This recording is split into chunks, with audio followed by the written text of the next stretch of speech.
Before we talk about battles and barbed wire, let me tell you a small truth most history books skip. In World War I, men didn't dream about victory first. They dreamed about their next meal. When you're cold, soaked to the bone, and scared out of your mind, food stops being food. It becomes comfort. It becomes home. It becomes the reason you keep going.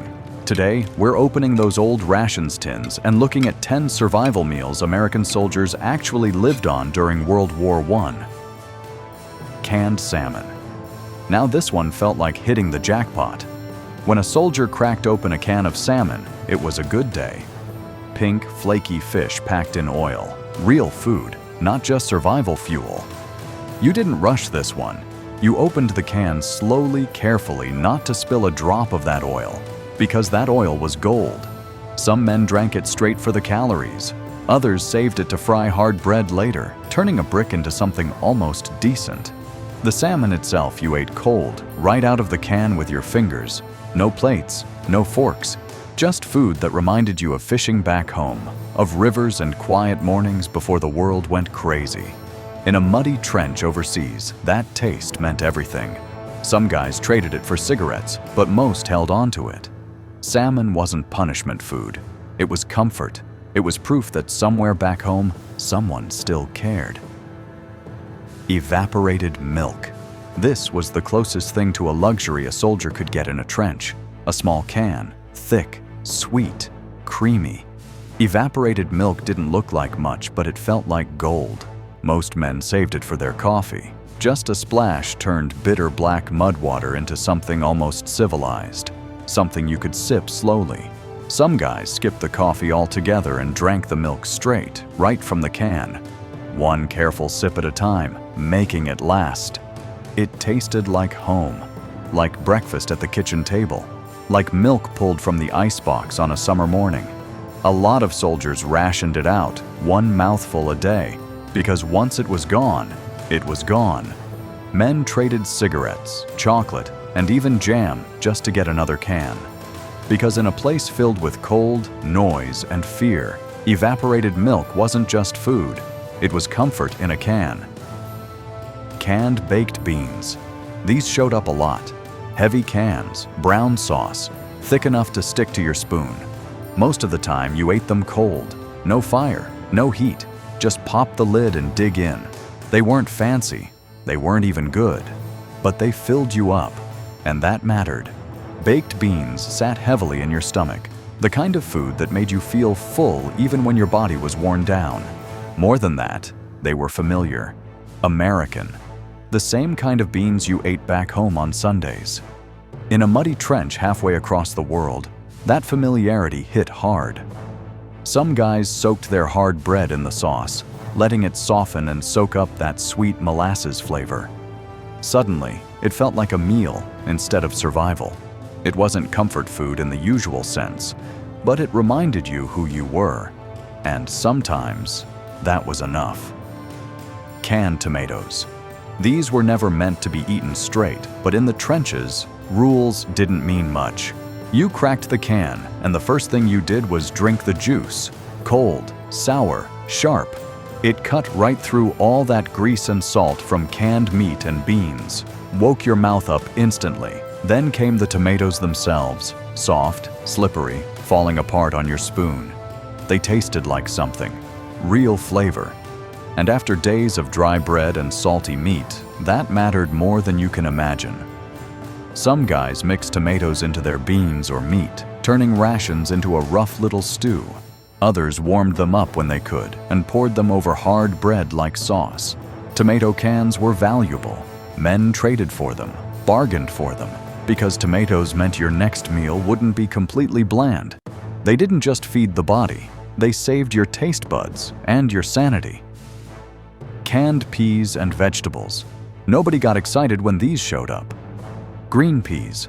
Sometimes carrots are mixed in. Soft, pale, floating in cloudy water that smelled faintly like metal. The first thing most guys did was drain that liquid out. Nobody wanted it. Then you ate the vegetables cold, straight from the can. They weren't good, but they were necessary. After days of meat, bread, and grease, your body needed something green. The army knew it, and the soldiers learned it fast. The smart ones ate their vegetables even when they didn't want to, because they saw what happened to men who didn't. Weakness, sickness, trouble walking. The peas rolled around in your tin as you chased them with a spoon, almost like a normal dinner back home. Medics even checked, reminding men to eat them. Because in the trenches, a simple can of peas could be the difference between holding on and falling apart. Canned corn. This one was a bright spot, yellow, sweet, packed tight in the can. When corn showed up, nobody complained. You could eat it cold, and honestly, it wasn't bad at all. Crunchy, sweet enough to remind you of summer back home, county fairs, corn on the cob, normal life. Some soldiers saved their corn for rough days, days when morale was low and everything felt heavy. Others mixed it with beans or tomatoes, turning rations into something that felt almost homemade. The kernels popped between your teeth, releasing that little burst of sweetness that made you forget the mud for a second. Even the liquid in the can had flavor. Some men drank it.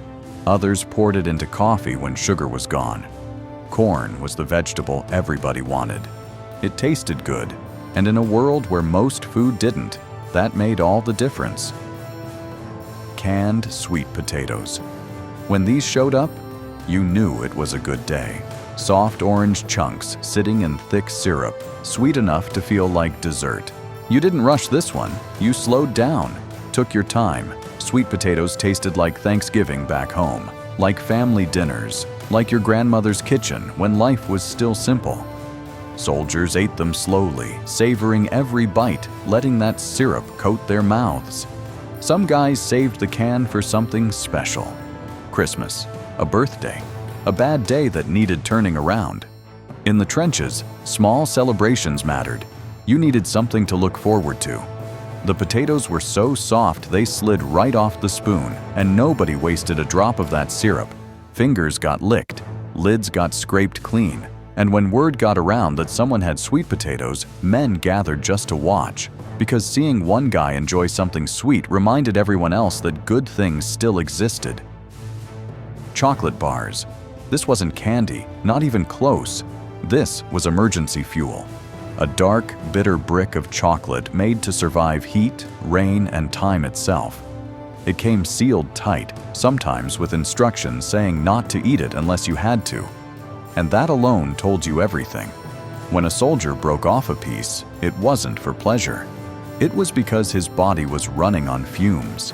The chocolate was dry, chalky, hard to chew, and tasted more like wax than dessert.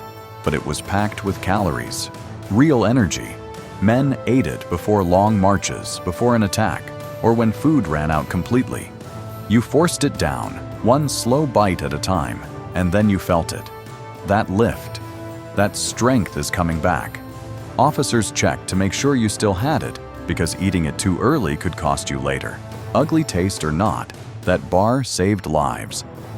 Canned pork. This was the backup meat. When corned beef didn't show up, this was what you got. Chunks of pork packed tight in a can, swimming in solid white grease. Cold, salty, heavy. You could eat it straight from the can if you had to, chewing through fat that stuck to your teeth. But if you were lucky, if you had time, a little fire and no shells flying, you cooked it, fried it right in its own grease. And the smell. That smell stopped men in their tracks. Frying pork smelled like breakfast back home, like Sunday mornings, like life before uniforms and trenches.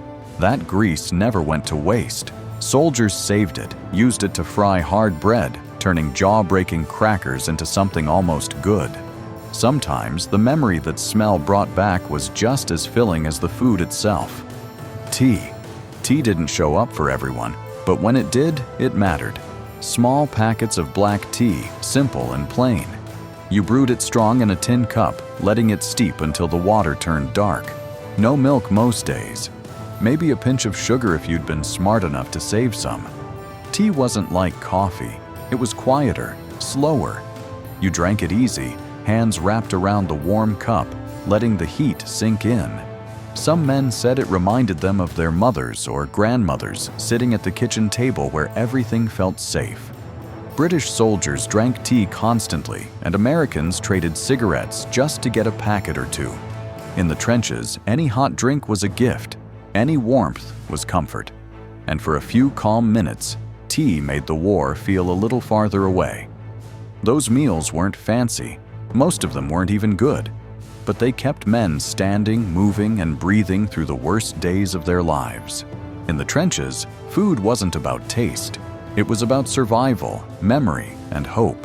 Every can, every sip, every bite reminded them they were still human. If one of these brought back a memory from your own life or a story passed down in your family, share it in the comments, and if you want to keep remembering the stories America we forget, don't forget to like and subscribe.